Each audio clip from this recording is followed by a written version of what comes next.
Hello students, आज का हमारा टॉपिक है motion, which is the chapter number 8 of standard 9. Then let's start the video. So in case of physics there are too many branches are there, sub branches are there of physics, और उनमें से mechanics एक very important branch है, और उस mechanics की 3 सब branches आती है, that is statics, kinematics and dynamics. Motion ये चैप्टर काइनेमैटिक्स का ही एक पार्ट है. Actually study of motion is called kinematics. तो चलो मोशन के बारे में बात करते हैं. What is motion? जनरली हम ये बोलते हैं कि movement of an object is called motion. एक चीज एक जगह से दूसरी जगह जा रही है तो उसे हम क्या कहेंगे? उस चीज की मोशन. पंखा घूम रहा है, मोशन है. कोई जानवर चल रहा है, मोशन है. गाड़ी चल रही है, मोशन है. Of course it is true, movement of an object is called motion. But जब भी हम मोशन की बात करते हैं तब हमें डिफर करना पड़ता है कि एक चीज रेस्ट पे और मोशन पे हम किस हिसाब से जज कर रहे हैं. चलो एक एग्जांपल से इसी चीज को समझ के लेते हैं. एक आदमी है जो ट्रेन में बैठा है. ऑफ कोर्स ट्रेन चल रही है, और उस आदमी को आप ट्रेन के बाहर से देख रहे हो, एक जगह खड़े होके. तो आपके हिसाब से कौन रेस्ट पे है और कौन चल रहा है? आई मीन टू से, अगर ट्रेन के अंदर आदमी बैठा है और ट्रेन चल रही है तो ऑफकोर्स आप ये कहेंगे कि वो आदमी चल रहा है ट्रेन की हेल्प से ऑफकोर्स. और उस इंसान, उस बैठे हुए इंसान को कोई ट्रेन के अंदर बैठा हुआ इंसान देखे तो इंसान क्या बोलेगा? नहीं, वो ऑब्जेक्ट रेस्ट पे है, क्योंकि वो तो उसे बैठा हुआ ही दिख रहा है ना, वो हिल थोड़ी ना रहा है इंसान, पर्टिकुलर इंसान. तो ये दोनों चीजें, रेस्ट और मोशन, ये दोनों रिलेटिव चीजें हैं. चलो एक बात करते हैं. आप एक जगह पे खड़े हैं, तो सच में क्या आप एक जगह पे खड़े हो? अगर कोई एस्ट्रोनॉट आपको अर्थ के बाहर से देखे तो उसके हिसाब से तो आप चल रहे हो ना, क्योंकि अर्थ इज इन मोशन. अर्थ घूम रही है, सन के अराउंड घूम रही है, और उस हिसाब से तो आप भी मोशन में हो. यानी कि इन शॉर्ट इस पूरी अर्थ पे कोई भी चीज एक्चुअल रेस्ट पे नहीं है, अगर वैसे देखा जाए तो. क्योंकि रेस्ट और मोशन ये दोनों रिलेटिव टर्म है. अगर हमें मोशन की डेफिनेशन पूछी जाए तो movement of an object is called motion. ये हम जनरल डेफिनेशन से मोशन को डिस्क्राइब कर सकते हैं. और अभी देखते हैं मोशन के इफेक्ट. मोशन होने से क्या होता है? मोशन होने से डिस्टेंस कवर होता है. एज यू ऑल नो, आपने देखा ही है, एक ऑब्जेक्ट एक जगह से दूसरी जगह जाती है तो वो क्या कवर करती है? ऑफ कोर्स डिस्टेंस कवर करती है. Can you see? अगर अभिजीत सर इस पॉइंट पे खड़े, मैं यहां पे खड़ा हूं और ए पॉइंट से लेके बी पॉइंट तक जा रहा हूं, तो मैं क्या कवर कर रहा हूं? Distance. Yes. So what is distance? Path covered by an object. एक ऑब्जेक्ट जितना पाथ कवर करती है, उस पाथ को अगर आप मेजर करते हो तो उतना उस ऑब्जेक्ट ने क्या कवर किया है? डिस्टेंस कवर किया. Yes, this is called as a distance. और डिस्टेंस को हम कई अलग अलग यूनिट से नाप सकते हैं. आप डिस्टेंस को सेंटीमीटर में नापते हो, मिलीमीटर में नाप सकते हो, इंच, फुट, मीटर, किलोमीटर, इससे भी बड़े बड़े यूनिट्स हैं. तो कई सारे यूनिट से आप डिस्टेंस को नाप सकते हो. बट बेसिकली डिस्टेंस को नापने के लिए आपको एक इंपॉर्टेंट यूनिट, यानी कि एक बेसिक यूनिट का चूज करना पड़ता है, that is SI unit. Standard international system ने कुछ यूनिट्स हैं जो आपको दिए हैं, उसी यूनिट्स का आपको यूज करना पड़ता है, जो ओवरऑल होल वर्ल्ड से हर जगह वही यूनिट यूज होते हैं. तो डिस्टेंस नापने के लिए ऐसा यूनिट है मीटर. आपको पता ही है 100 centimetre is equal to 1 metre. So distance नापने का यूनिट आप क्या पकड़ोगे? Metre. So path covered by object is called distance and ऐसा unit of distance is metre. चलिए आगे बढ़ते हैं. नेक्स्ट हमारा टॉपिक है, it is about the displacement. What is displacement? Displacement is uh, अगर डेफिनेशन वाइज देखें तो shortest distance covered by an object. Shortest distance covered by an object is called as a displacement. चलिए एक example लेते हैं. Suppose Abhijit sir ने start किया point A से, और पॉइंट ए से अभिजीत सर गए पॉइंट बी तक, पॉइंट बी से अभिजीत सर गए पॉइंट सी तक। ए से लेके बी तक का डिस्टेंस है 5 मीटर, बी से लेके सी तक का डिस्टेंस है 10 मीटर। तो अभिजीत सर ने डिस्टेंस कितना कवर किया? Of course we have to add it 5 plus 10, that will be 15. So 15 meter Abhijit sir ने डिस्टेंस ट्रैवल किया 15 meter, of course. But what is the displacement of Abhijit sir?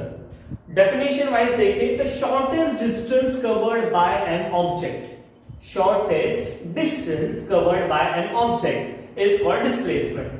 ठीक है, यानी कि A से लेके C तक अभिजीत सर गए तो उस पूरे पाथ में जो शॉर्टेस्ट डिस्टेंस कवर हो सकता है उस डिस्टेंस को हम कहेंगे डिस्प्लेसमेंट। अब A से लेके B तक जाने के लिए अगर आपको शॉर्टकट लेना है तो आप कैसे लेंगे? ऐसे नहीं, this is not the shortcut. you have to go straight from A to C. That will be the diagonal of this particular rectangle. No, not rectangle, it's a right angle triangle. Yes, from A to C. And this AC is the actual displacement or actual distance covered by Abhijit sir. यानी कि अगर मैं shortcut लेता तो A से लेके C तक कम distance में भी जा सकता था. So this AC is called as a displacement. Okay, so shortest distance covered by an object is called displacement. अगर इसे मेजर करना है तो आप कैसे करेंगे? वेरी सिंपल मेथड, आपने शायद 7th स्टैंडर्ड में ही पढ़ लिया है। अगर किसी भी राइट एंगल ट्रायंगल में आपको डायगोनल फाइंड आउट करना है तो आप कौन सा थ्योरम यूज करते हो? Yes, you are right, Pythagoras theorem. What it tells? AC square is equal to AB square plus BC square. Yes, AB. What is AB? That is 5 meter. 5 का square plus BC. What is BC? 10 का square, 5 का square, that is 25 plus 100. So AC square is equal to 125. Do we want AC square? No, we want AC. We want just AC. So what is AC? AC will be root 125. AC will be root 125. अगर हमें इस root 125 को और resolve करना है तो how we are going to see it? See, AC इसे divide करेंगे 25 multiplied by 5, that will be 125. So 25 multiplied by 5 होगा तो 25 का रूट है 5, so 5 root 5. What is the value of AC? 5 root 5 meter. So Abhijit sir की जो displacement थी that is 5 root 5 meter. Yes, पर क्या अभिजीत सर A से लेके C तक जाने के लिए इस पाथ का यूज कर रहे? नहीं, displacement is shortest distance covered by an object, यानी कि जरूरी नहीं है कि वो ऑब्जेक्ट डिस्प्लेसमेंट के पाथ से वो पर्टिकुलर चीज कवर करे। एक्चुअल में डिस्टेंस एंड डिस्प्लेसमेंट में एक यही फर्क है जिसे हम यूजुअली डिस्टेंस को इसलिए हम यूजुअली स्केलर क्वांटिटी कहते हैं और डिस्प्लेसमेंट को वेक्टर क्वांटिटी कहते हैं। अब स्केलर और वेक्टर क्या है, ये हमारा अगला टॉपिक है। Scalar quantity, the quantity in which only magnitude is considered is called as a scalar quantity. अब scalar quantity magnitude का मतलब क्या है? चलिए इस चीज को डिटेल में समझते हैं। I'm going to put this example as it is. Scalar quantity, the quantity in which only magnitude is considered. Magnitude यानी कि क्या? Magnitude यानी कि value, measurement, okay? So इस लेंथ का मेजरमेंट क्या है? 10 meter. So 10 meter is the magnitude. So अगर किसी क्वांटिटी में सिर्फ मैग्नीट्यूड का कंसिडरेशन होता है, देखो यहाँ पे A से लेके B तक 5 था, B से लेके C तक 10 था, so 10 plus 5 15 आ गया. सिर्फ मैग्नीट्यूड का कंसिडरेशन किया, किसी डायरेक्शन का कंसिडरेशन किया है क्या? नहीं. So the quantity in which only magnitude is considered, that is called as a scalar quantity, and the quantity in which magnitude as well as direction is considered, that is called as a vector quantity. We'll come back to on it after some time. See, अगर we'll take another example. A से start करते हैं.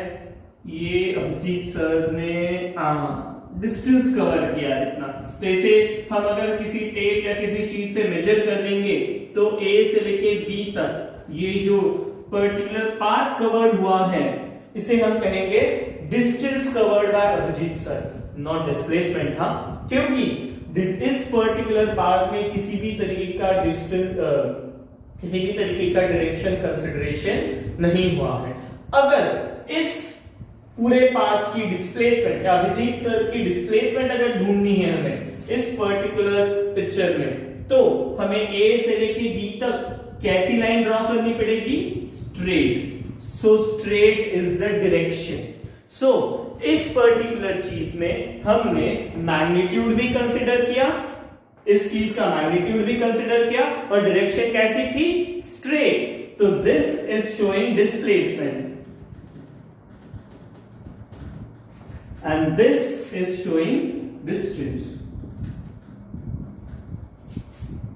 Now you may get it that in distance only magnitude is considered, and in displacement magnitude as well as direction. As here magnitude is 5√5 meter and the direction is straight. Direction is straight. So this displacement is a vector quantity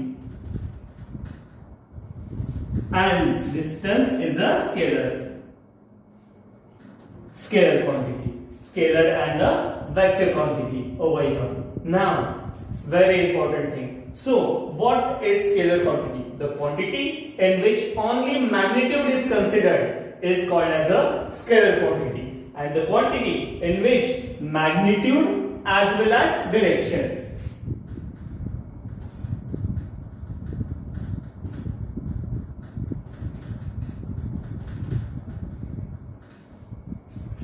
magnitude as well as direction is considered, it is called vector, and here magnitude as well as only magnitude is considered. Yes.